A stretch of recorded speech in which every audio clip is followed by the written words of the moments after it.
So as part of our reflections on the year prayer, we're looking in the month of November for praise and thanksgiving. And we're trying to find saints that in some way relate to that. So we picked Kateri Tekakwitha, Saint Kateri Tekakwitha, and she's called the Lily of the Mohawks. And I think there's sometimes a stereotype about Native Americans and just being one with nature, and kind of, it'd be easy to like praise and thank God in the context of that. But Kateri, that was not her experience.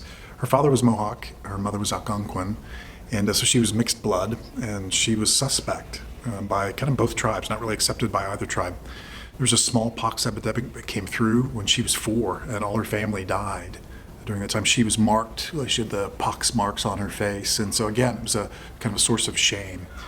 She converted to Christianity, so again, kind of the natives looked at her with suspicion. She'd taken on this foreign religion, foreign faith, but she grew deeply in love with the Lord. So much so that when her uncle that she was living with wanted to marry her to someone, she wanted to be married to Christ.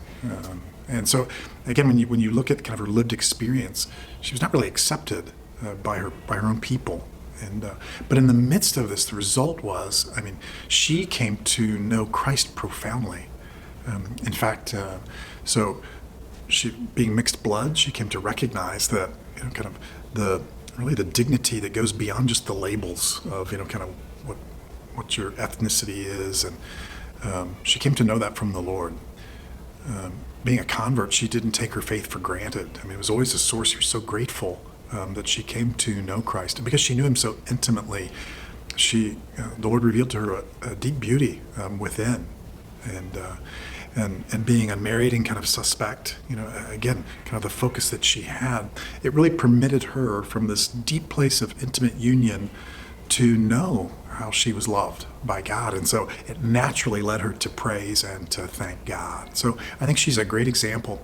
It's not because her life was easy that she was able to praise and thank God. It was in the midst of the struggles that she came to really understand really the profound love that Christ had for her and to live out of that. So a great example of a saint as a way to look at and kind of praise and thanksgiving in the midst of whatever our situation is.